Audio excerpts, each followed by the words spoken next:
ప్రభువు పండుకొనిన స్థలము చూచి. హల్లెలూయా. చాలు,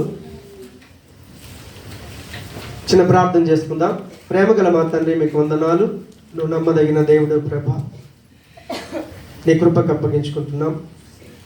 ఈరోజు పునరుత్థాన దినమని నీ బిడ్డలందరూ నీ సముఖానికి వచ్చి ఉన్నారు.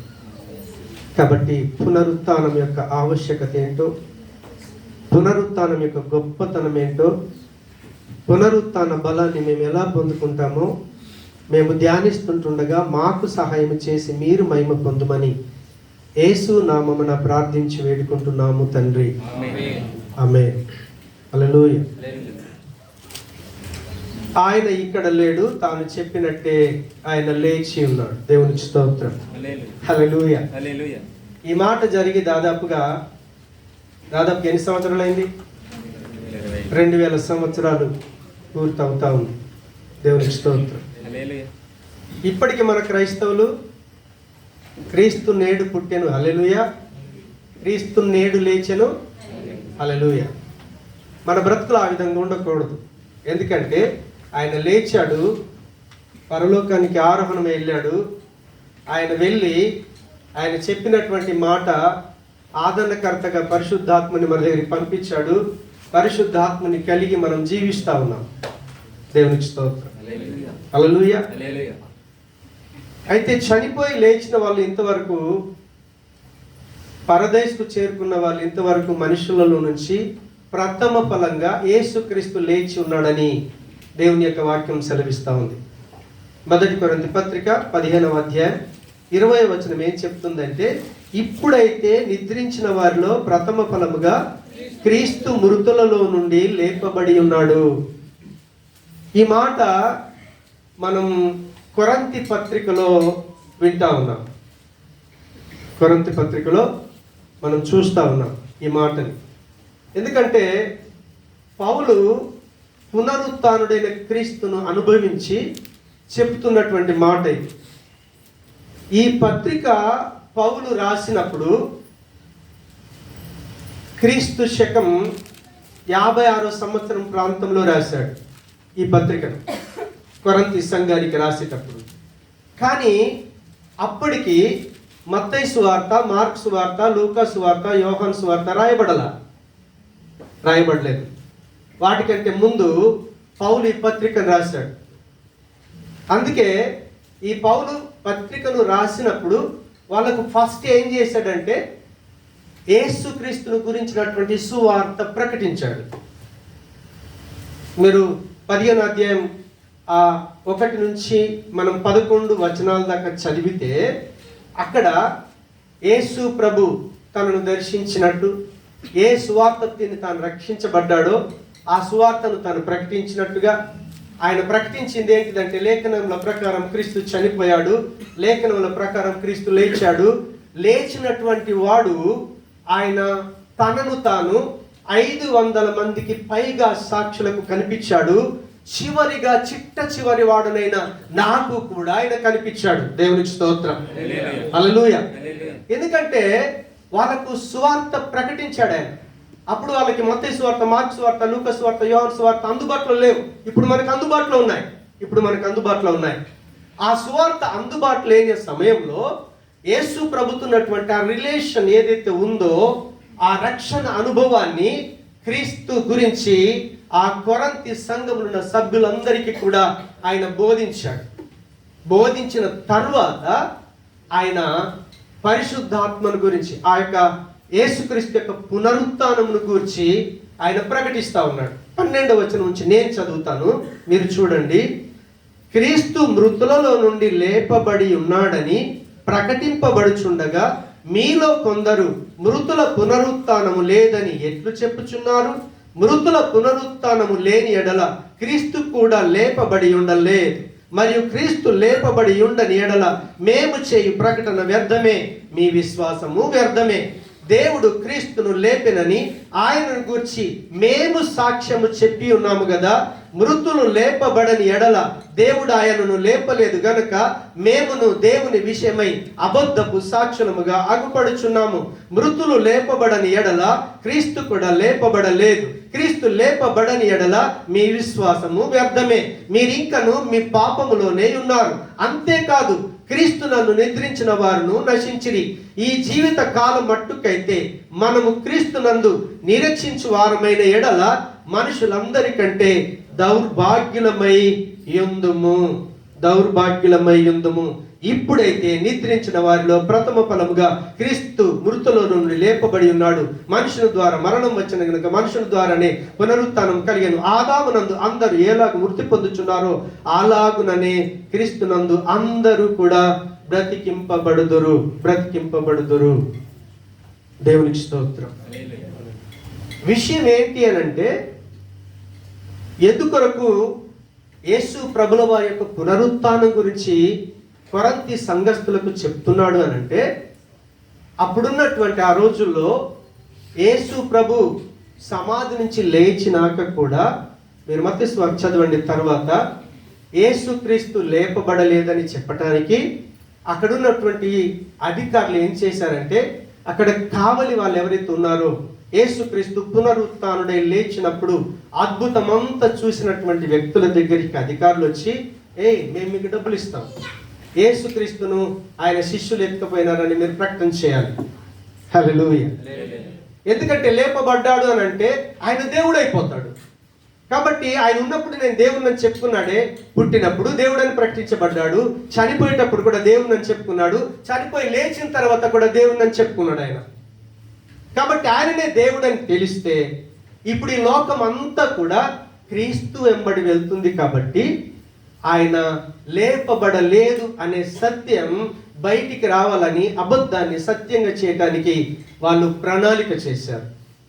రెండవదిగా, యేసుక్రీస్తును గురించి విషయాలు తెలిసినా కూడా ధర్మశాస్త్రం అంతా తెలిసినటువంటి శాస్త్రులే కావచ్చు, పరిసయ్యులే కావచ్చు, సద్దుకయ్యులే కావచ్చు, ప్రధాన యాజకులే కావచ్చు, క్రీస్తును వారు అంగీకరించలేదు, దేవుడిగా స్వీకరించలేదు.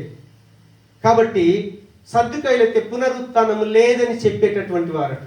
కాబట్టి ఇలాంటి గలిబిలి లోపల యేసుక్రీస్తు పునరుత్థానమును గురించి సంఘంలో ఉన్న విశ్వాసులకు ఎలాంటి డౌట్ ఉండకూడదు. యేసుక్రీస్తు లేచాడు అనే సత్యంలో వాళ్ళు బలపడి ఉంటే తప్ప వాళ్ళు క్రైస్తవులాగా జీవించలేరు, క్రీస్తులాగా జీవించలేరు, దేవుని బిడ్డల్లాగా జీవించలేరు. కాబట్టి కొరంతి సంఘానికి రాసిన పత్రికను మీరు అబ్జర్వ్ చేయండి. 1 నుంచి 14 అధ్యాయాల దాకా మనం చూస్తే ఆయన ఒక్కొక్క వచనంలోకి వెళ్ళి ఒక్కొక్క అధ్యాయంలోకి వెళ్ళి కొరంతి సంఘంలో ఉన్న ప్రజలు ఎలా ఉన్నారు అని అంటే చాలా భయంకరమైన స్థితిలో ఉన్నారు. ఎంతటి భయంకరమైన స్థితి అంటే, సంఘానికి వస్తున్నారు.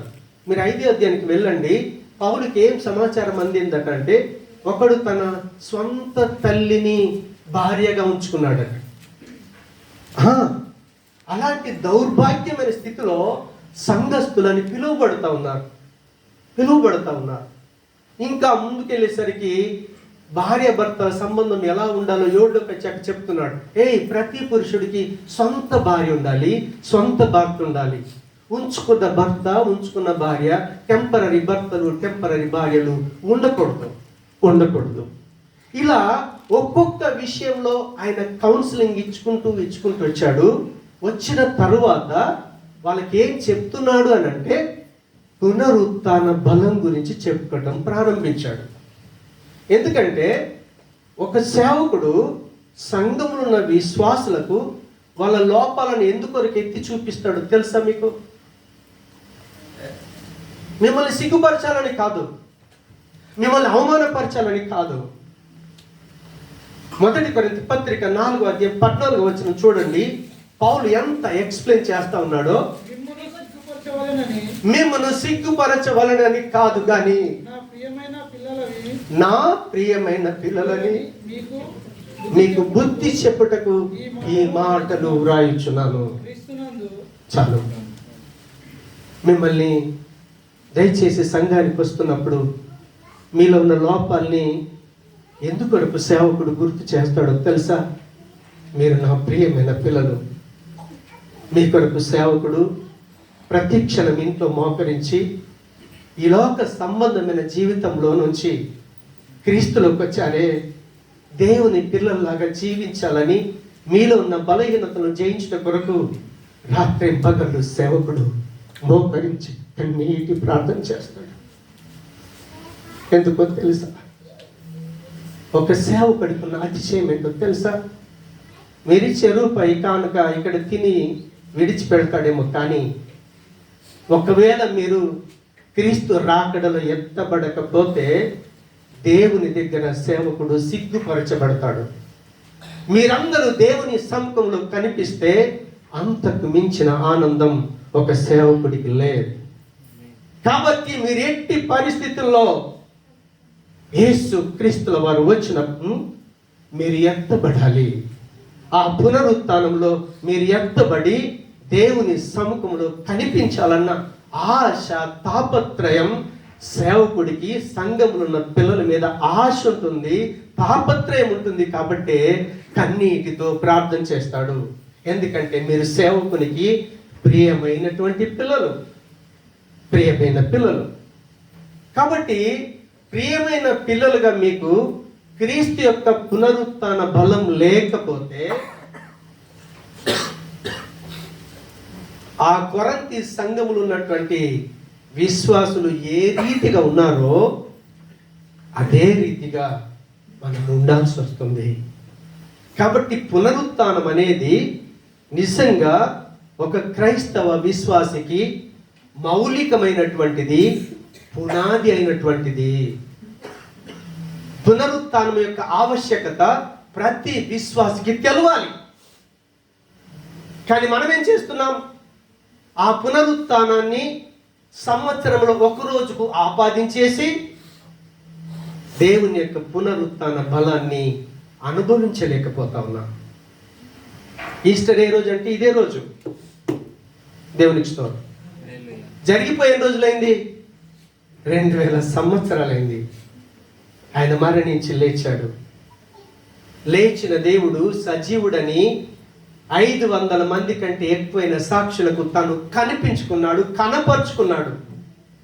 అయినా కూడా ఈ రోజే లేచాడని అదే రోజు నాడు నువ్వు సంతోషిస్తే నీకు పునరుత్థానుడైన క్రీస్తుతో సంబంధం లేదని అర్థం. ఆ పునరుత్థాన బలాన్ని నువ్వు అనుభవించట్లేదని అర్థం.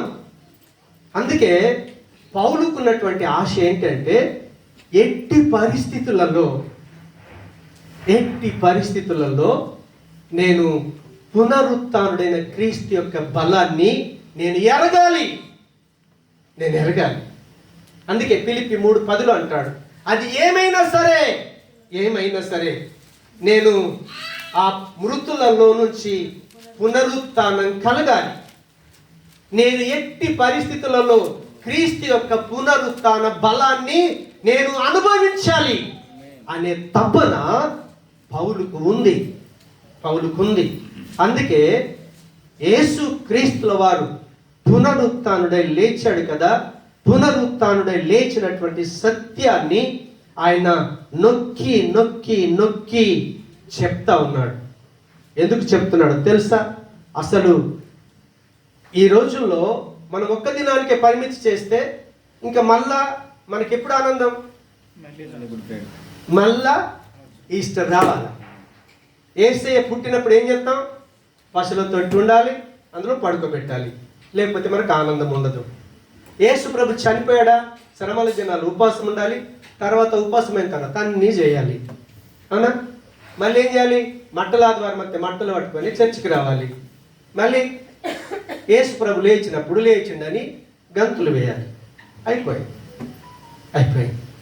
కానీ యేసు క్రీస్తు వారు పునరుత్థానుడై లేచాడన్న సత్యాన్ని చాలామంది యేసు ప్రభు పునరుత్థానుడై లేవలేదని, ఆయన పునరుత్థానం అబద్ధమని ప్రయత్నించి ఓడిపోయారు. చరిత్ర చెప్పుతున్న సత్యం, యేసు క్రీస్తుల వారు పునరుత్థానుడై లేచాడు.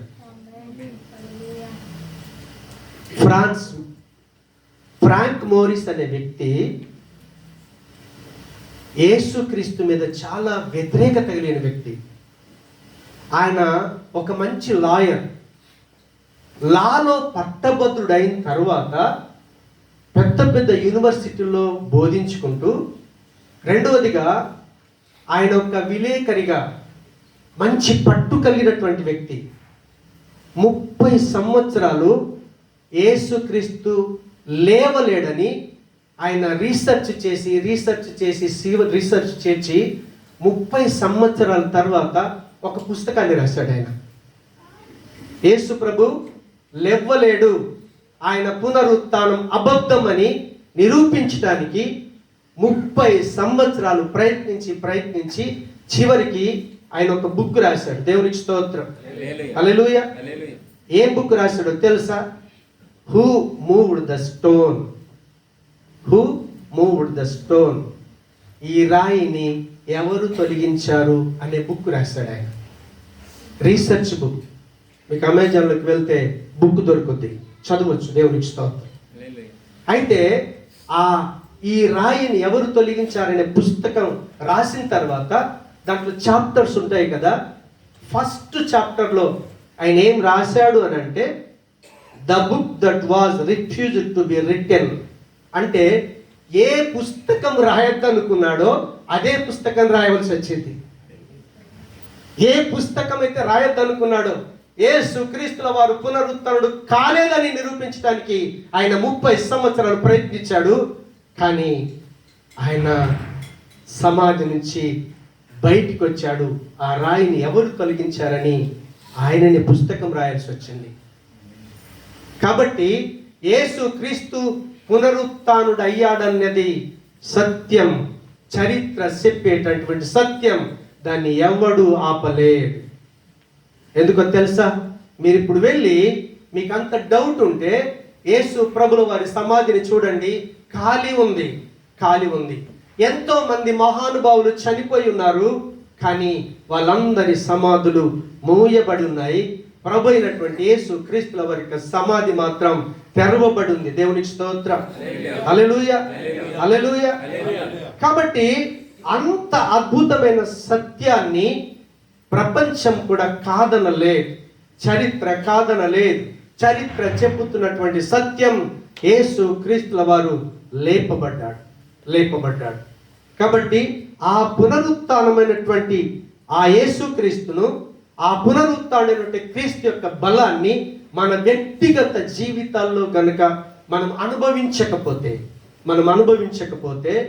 మన జీవితాల్లో నిజంగా ఎన్నో సమస్యలు ఉన్నాయి. సమస్యలు లేని వాళ్ళు ఎవరో చెప్పండి, ఒక్కరు చెప్తారా? సమస్యలు లేను. ప్రతి ఒక్కరి జీవితంలో సమస్యలు ఉన్నాయి. కానీ ఆ సమస్యలన్నిటినీ కూడా మనం జయించాలంటే మనకు కావాల్సింది ఏంటో తెలుసా?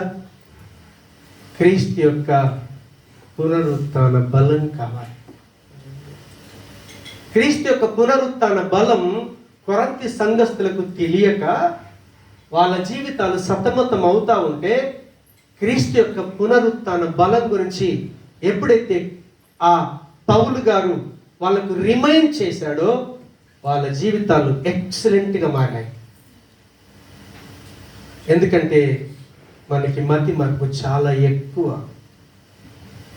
ఈరోజు సమస్యలన్నీ తీర్చేటటువంటి క్రీస్తు, పునరుత్థానుడైన క్రీస్తు పునరుత్థాన బలం మనకు అందుబాటులో ఉందన్న సత్యం క్రైస్తవ సమాజం మరిచిపోయింది. అందుకే పౌలు ఏం చేస్తున్నాడంటే, కొరంతి సంఘానికి రిమైండ్ చేస్తా ఉన్నాడు, తిరిగి జ్ఞాపకం చేస్తా ఉన్నాడు. సమస్యలు వచ్చాయా? సమస్యల్ని జయించేటటువంటి శక్తి కలిగిన క్రీస్తు, పునరుత్థానుడైన క్రీస్తు, ఆయన మనతో ఉన్నాడు, మనకు అందుబాటులో ఉన్నాడని పౌలు కొరంతి సంఘానికి ఎలా రిమైండ్ చేశాడో, ఈరోజు పునరుత్థాన దినాన మనతో ఉన్నటువంటి పరిశుద్ధాత్మ దేవుడు ఈరోజు మనకు రిమైండ్ చేస్తా ఉన్నాడు, జ్ఞాపకం చేస్తా ఉన్నాడు. దేవునికి స్తోత్రం. అయితే మనం పునరుత్థానం యొక్క ఆవశ్యకత మనకు తెలిసిపోయింది. ఒకవేళ పునరుత్థాన బలం మన వ్యక్తిగత జీవితంలో లేకపోతే మన జీవితాలు చాలా అస్తవ్యస్తంగా ఉంటాయి, చాలా భయంకరంగా ఉంటాయి. ఎందుకో తెలుసా? ఈరోజు మన జీవితంలో సమస్యలు ఉన్నాయి, మన కుటుంబాల్లో సమస్యలు ఉన్నాయి, మన పిల్లల చదువుల విషయంలో సమస్యలు ఉన్నాయి. కుటుంబంలో ఉన్నటువంటి వ్యక్తుల మధ్య సంబంధం ఉందే, సంబంధం మధ్య సమస్యలు ఉన్నాయి, భార్య భర్తల మధ్య సమస్యలు ఉన్నాయి, తల్లి కూతుల మధ్య సమస్యలు ఉన్నాయి, తండ్రి కొడుకుల మధ్య సమస్యలు ఉన్నాయి, అన్నదమ్ముల మధ్య సమస్యలు ఉన్నాయి. చివరికి ఎటు కొరగాని మరణం అనే సమస్య కూడా ప్రతి ఒక్కరికి ఉంది.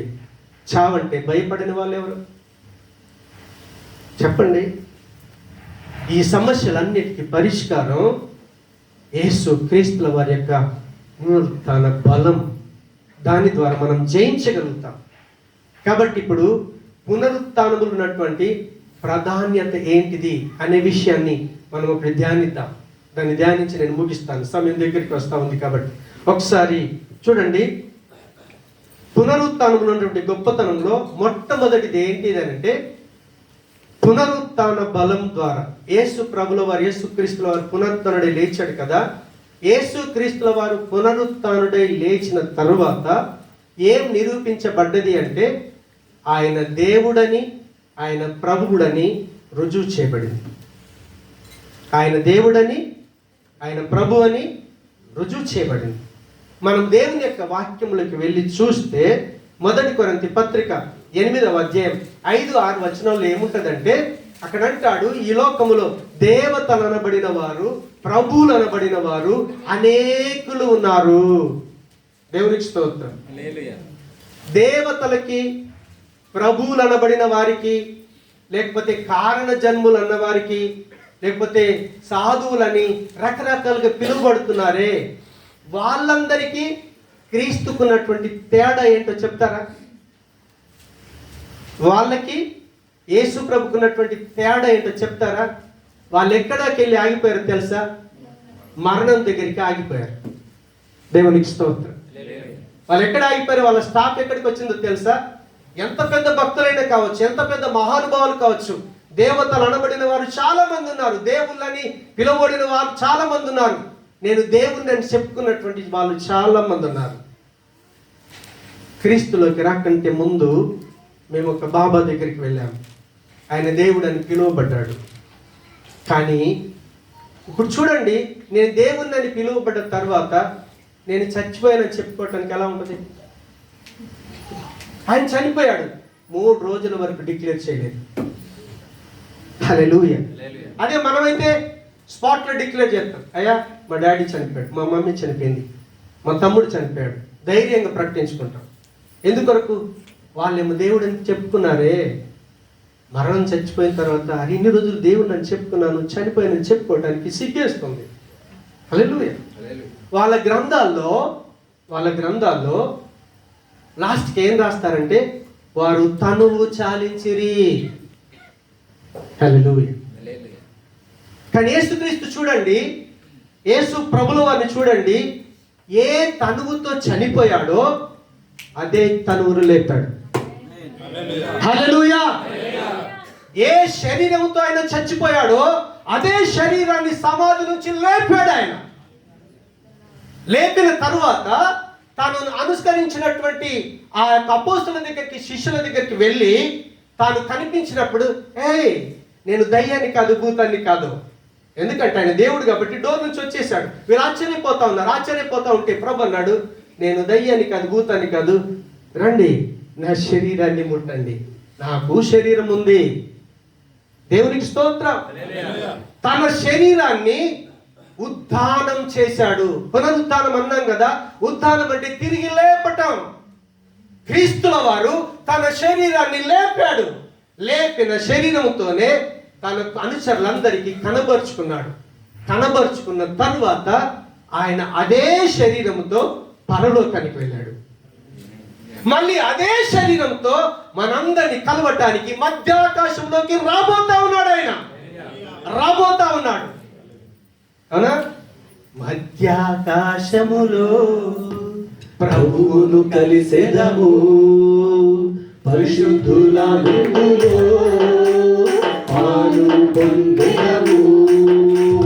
మధ్యాకాశములో ప్రభువును కలిసెదము, పరిశుద్ధుల వెలుగులో పాలు పొందెదము.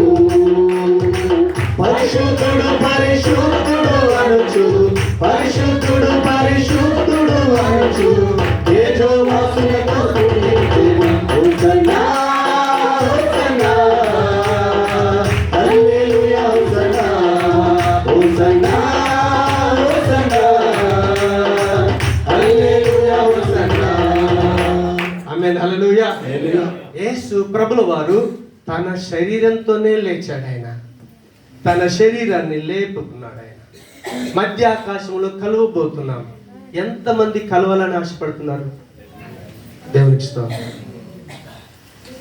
కానీ ఎవరైతే పునరుత్థానుడైన క్రీస్తును అనుభవిస్తారో, ఎవరైతే పునరుత్థాన బలాన్ని అనుభవిస్తారో వాళ్ళు మాత్రమే కలుసుకుంటారు. అందరూ కలుసుకోలేరు. అందరూ కలుసుకోలేరు. క్రీస్తు యొక్క పునరుత్థాన బలం నువ్వు రుచి చూస్తే నీ తప్పుడు జీవితం మాయమైపోతుంది. నీ అక్రమమైన జీవితం మాయమైపోతుంది. నీలో ఉన్న అహం మాయమైపోతుంది. నీలో ఉన్న తిరుగుబాటు మాయమైపోతుంది. ఎందుకో తెలుసా? క్రీస్తు పునరుత్థాన బలం ఉంటే యేసు ప్రభును ఎరగకంటే ముందు ఎలా జీవించామో ఈ లోకంలో మన ఆచార వ్యవహారాలు అన్నీ ఉన్నాయే, వాటన్నిటి నుంచి బయటికి వస్తాం. ఒక చేప చూడండి, చచ్చిపోయిన చేప అయితే ప్రవాహంలో కొట్టుకొని పోద్ది. అదే ప్రాణం గల చేప అయితే ప్రవాహానికి ఎదురీదుతుంది. క్రీస్తులోకి రాకంటే ముందు నువ్వు ఏ జీవితం జీవించావో యేసు ప్రభులోకి వచ్చాక కూడా అదే జీవితాన్ని నువ్వు జీవిస్తున్నావు అని అంటే నీలో ఏం లేదు తెలుసా? క్రీస్తు పునరుత్థాన బలం లేదు. క్రీస్తు పునరుత్థాన బలం ఉంటే లోకానికి వ్యతిరేకంగా ఈదుతాం. క్రీస్తులోకి వచ్చిన తర్వాత క్రీస్తుకు కులం లేదు, మతం లేదు, దేవుని పిల్లలు. అవునా? అప్పుడు మనం నా కొడుక్కి నా కులమే కావాలి. కులం రీతి ఎక్కడి నుంచి వచ్చింది? లోకం. కులంకి ఎదురీదుతావా? ఎదురీదాలంటే నీళ్ళేముండాలి? పునరుత్థాన బలం ఉండాలి. అవునా? బిడ్డ పుట్టిండు అనుకో, 21 రోజు నాడే తొట్టెలు వేయాలి. అదే రోజు పేరు పెట్టాలి. వద్దు నాన్న, మనం క్రైస్తవులం, లోకం చేసే పద్ధతి చేయొద్దు అని అంటే సేవకుడు మంచోడు కాదు. ఇప్పుడు ప్రెగ్నెన్సీ అయ్యారు, 5 month వచ్చింది, ఏం చేయాలి? సీమంతం చేయాలి. అన్యులు వచ్చి అంటారు, ఏమంటారు తెలుసా? సీమంతం చేయవా? సేవకుడేమో అద్దన్నాడు. సేవకుడు ఒకడు అద్దంటుండ ఉద్దురు అందరూ ఏమంటున్నారు? కావాలంటున్నారు. సేవకుడితో సంబంధం లేదు, సీమంతం జరిగిపోద్ది. ఓడిపోయాం. కారణం ఏంటో తెలుసా? నీలో పునరుత్థాన శక్తి లేదు. లోకంలో కొట్టుకొని పోతున్నా. చచ్చిన చేప కొట్టుకొని పోతుంది. పునరుత్థాన బలం నీలో ఉంటే ఎదిరించి నిలబడతావు సమాజం ముందు. క్రీస్తు జీవితాన్ని సమాజానికి, సంఘానికి చూపించగలుగుతాం. సమస్యలు వస్తే మనకు దేవుడు జ్ఞాపకం అవుతాడు. పిల్లలు ఎడ్యుకేషన్ ఉందనుకోండి, అయ్యగారు ప్రార్థన చేయండి, ఎందుకు ప్రార్థన చేయించుకుంటారు. పరీక్షలు అయిపోయినాయి, మళ్ళీ యేసుప్రభు జ్ఞాపకం రాడు. పరీక్షలు రిజల్ట్ వస్తాయి కదా, అయ్యగారు ప్రార్థన చేయండి. మనకు సమస్యలు వస్తే ఏం చేస్తాం? మళ్ళీ ప్రార్థన చేస్తాం, రెగ్యులర్ చర్చికి వస్తాం, మూసుకేసుకుంటాం, ప్రార్థన చేస్తాం, బైబిల్ చదువుతాం, అన్నీ చదువుతాం. సమస్య తీరింది, ఉద్యోగం వచ్చిన తర్వాత దేవుడి జ్ఞాపకం రాడు. దేవుడి సన్నిధి జ్ఞాపకం ఉండదు. దేవుని దగ్గరికి వచ్చి పిల్లలు కావాలని అడుగుతాం, దేవుడు పిల్లలు ఇస్తాడు. పిల్లలు ఇచ్చాక ఏమంటాం తెలుసా? అయ్యగారు టైం లేదు. నీకు దేవుడి సన్నిధికి రాకుండా కొరకు పిల్లల్ని ఇచ్చాడా? దేవుని సముఖాన్ని రాకుండా కొరకు నీకు ఉద్యోగం ఇచ్చాడా? సమస్యలు ఉన్నప్పుడు దేవుడి జ్ఞాపకం వచ్చాడే, సమస్య తీరిన తర్వాత దేవుణ్ణి మరిచిపోతాడు. కానీ ఏంటో తెలుసా? పునరుత్థాన శక్తి లేదు. దేవుని పునరుత్థాన శక్తి ఉంటే ప్రతి సండే ఉజ్జీవమైన ఆరాధన. దేవుని సన్నిధికి రాకుండా ఉండలే. దేవుణ్ణి అనుభవించకుండా, ఆయనను మహిమపరచకుండా, సమాజంగా కూడుకోకుండా ఉండలే. హెచ్చరిస్తే ఈ సంఘం కాకపోతే ఇంకో సంఘం. చెప్పొద్దు పాస్టర్, మంచి చెప్పొద్దు, హెచ్చరించొద్దు. సరే, నువ్వు ఇంకో సంఘానికి వెళ్ళావు, ఇక్కడున్న క్రీస్తు ఒప్పుకోలేడు, అక్కడ ఇంకో క్రీస్తున్నాడా? అక్కడున్న పాస్టర్ కావూసుకుంటాడు, నో ప్రాబ్లం. ఇక్కడ ఉన్నోడు హెచ్చరించాడు కాబట్టి ఇది కాకపోతే ఇంకో సంఘం. అక్కడున్న క్రీస్తు నిన్ను ఎక్సెప్ట్ చేస్తాడా? చేయడు. ఎందుకో తెలుసా? ఇక్కడున్న క్రీస్తే అక్కడ కూడా ఉన్నాడు. సంఘం మార్చడానికి లేదు. ఎక్కడ పడిపోయావో అక్కడ నిలబడటానికి శక్తినిచ్చే దేవుడు నీ దేవుడు. అహం చంపుకోవాలి, గర్వం చంపుకోవాలి, దేవునికి లోబడాలి, మాటకు లోబడాలి. దేవుని యొక్క పునరుత్థాన శక్తి పొందుకుంటే మనం ఉన్న స్థలములో దేవునికి సాక్షిగా నిలబడతాం. దేవునికి స్తోత్రం. ఎందుకో తెలుసా? ఆయన పునరుత్థానము ద్వారా ఆయన దేవుడని నిరూపించబడ్డాడు. ఆయన దేవునికి స్తోత్రం. ఆయన ఏమని నిరూపించబడ్డాడు? దేవుడని నిరూపించబడ్డాడు. దేవునికి స్తోత్రం. హల్లెలూయా, హల్లెలూయా. మీరు సంఘానికి వస్తారు కదా, దేవునికి స్తోత్రం. ఇప్పుడు చూడండి, ఒక్క సేవకుడే కాదు, యేసు ప్రభు ఎప్పుడైతే సిలువలో చనిపోయాడో, ఆయన చనిపోయినప్పుడు జరిగిన సంఘటన ఏంటో తెలుసా? పరిశుద్ధ స్థలానికి అతి పరిశుద్ధ స్థలానికి మధ్యలో ఒక తెర ఉంది. హల్లెలూయా. ఆ పైనుంచి కిందికి చిరిగిపోయింది. అప్పుడు సంవత్సరానికి ఒక్కటేసారి ప్రధాన యాజకుడు అతి పరిశుద్ధ స్థలములో అడుగు పెట్టేవాడు. కానీ ఎప్పుడైతే క్రీస్తు సిలువలో చనిపోయాడో తెర చినిగిపోయింది. ప్రతి ఒక్కరూ అతి పరిశుద్ధ స్థలములో అడుగు పెట్టడానికి దేవుడు అవకాశం కల్పించాడు. ఆయన నీ దేవుడు, పక్షపాతి కాదు. మీరు బయట గుళ్ళలోకి వెళ్ళండి, బయట గుడికి వెళ్తే మన డబ్బులతోనే మనం టెంకాయ పట్టుకొని వెళ్తాము. కానీ గుడిలోకి వెళ్ళిన తర్వాత గర్భగుడి ఉంటదే, దేవుడు ఉండే స్థలం ఉంటదే, అక్కడికి వెళ్ళి కొట్టడానికి నీకు అవకాశం లేదు. ఎందుకంటే పూజారే కొట్టాలి. హల్లెలూయా, హల్లెలూయా. ఎందుకు వాళ్ళు అడుగు పెట్టలేకపోయారు? వాళ్ళకు పునరుత్థాన క్రీస్తుతో సంబంధం ఉంటే అతి పరిశుద్ధ స్థలములో అడుగు పెట్టే భాగ్యం మనకిచ్చాడు. ఈరోజు అంత ఈజీగా వచ్చి పునరుత్థానుడైన క్రీస్తు ద్వారా ఆయన దేవుడు కాబట్టే ఆయన అనంతుడని ప్రూఫ్ చేయబడ్డాడట. మనిషికి దేవుడికి ఎంత గ్యాప్ చెప్తారా? మనం చెప్పలేం, అనంతం. కానీ అనంతుడైనటువంటి దేవుడున్నాడే, అనంత దూరాన్ని తీసేశాడు ఆయన. ఈరోజు మనం అందరం కూడా దేవుని సముఖములో డైరెక్ట్ ఆయనతో మాట్లాడే భాగ్యాన్ని దేవుడు మనకిచ్చాడు. హల్లెలూయా. దేవుడితో కలిసి ఉండే జీవితాన్ని నీకు ఇచ్చినప్పుడు, అన్యులు చూడండి, దైవ దర్శనానికి వెళ్తే ఫోన్ మోగదు. వాళ్ళు ఎంత నిష్టంగా ఉంటారో తెలుసా? నేను తిరుపతి వెళ్ళి దైవ దర్శనం చేసుకోవడానికి వెళ్తే ఎంత మనసు పెట్టి చూడాలని అక్కడికి వెళ్తున్నానో, అక్కడ ఉన్న పూజారి ఒక క్షణం పంపించేశాడు. ఎందుకంటే రష్ వాడాలి. అర్థమైందా? హల్లెలూయా. మనం దేవుని చూడాలంటే ఆ క్షణం చూడటం కొరకు కూడా ఎంత మనసు పెడతాం. నిజంగా దేవుని ఎరగని ప్రజలు దేవుని విషయంలో అంత నిష్ఠ కలిగి ఉంటే, దేవుడు తెలిసిన నీకు దేవుని సన్నిధానంలో ఎలా ఉంటున్నావు? మాట్లాడుకోవటాలు, వాట్సప్లు, ఫేస్బుక్లు, చాటింగ్లు, ఎంత దౌర్భాగ్యమైన స్థితి, ఎంత హీనమైన స్థితి.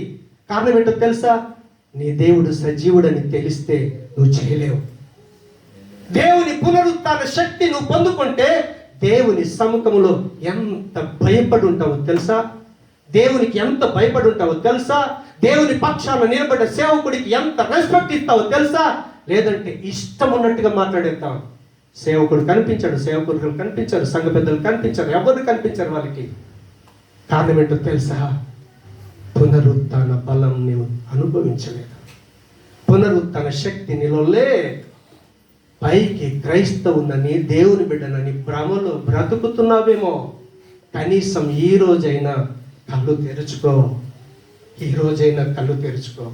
నిజంగా క్రీస్తు యొక్క పునరుత్థాన బలం ఆయన దేవుడని నిరూపిస్తే దేవుడికి నువ్వు భయపడవా? దేవుని సమాజంలో దేవుడు నిలిచి ఉన్నాడని దేవుని యొక్క వాక్యం సెలవిస్తా ఉంది.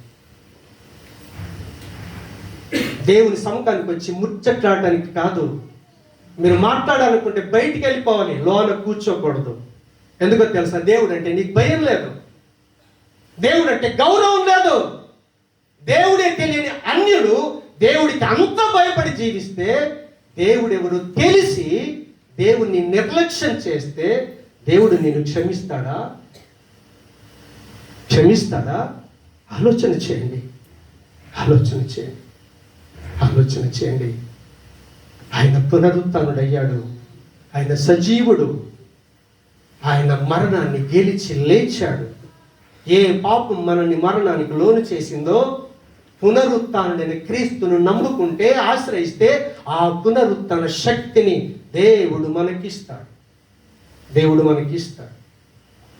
పునరుత్థానములున్న ప్రాధాన్యత ఏంటో తెలుసా? ఆయన చనిపోయి లేవటం ద్వారా ఆయన ప్రభు అని, ఆయన దేవుడని నిరూపించబడ్డాడు. కాబట్టి కనీసం నిరూపించబడ్డ దాన్ని బట్టి అయినా నువ్వు దేవునికి భయపడాలి. దేవునికి భయపడి జీవించు. ఒకరిద్దం ప్రార్థన చేసుకుందాం. ప్రభా, ఈరోజు పునరుత్థాన దినమని సముఖానికి వచ్చి నువ్వు లేచి 2000 సంవత్సరాలు పూర్తి కావస్తుందే, అయినా మేము నీ సముఖానికి వచ్చి మేము ఏ రీతిగా జీవిస్తా ఉన్నాం ప్రభా? నువ్వు పునరుత్థానుడవై అన్నది సత్యం. చరిత్ర కూడా సాక్ష్యం చెప్తా ఉంది. నిన్ను అనుభవించినటువంటి నీ దాసులు సాక్ష్యం చెప్తా ఉన్నారు. కనికరించండి స్వామి,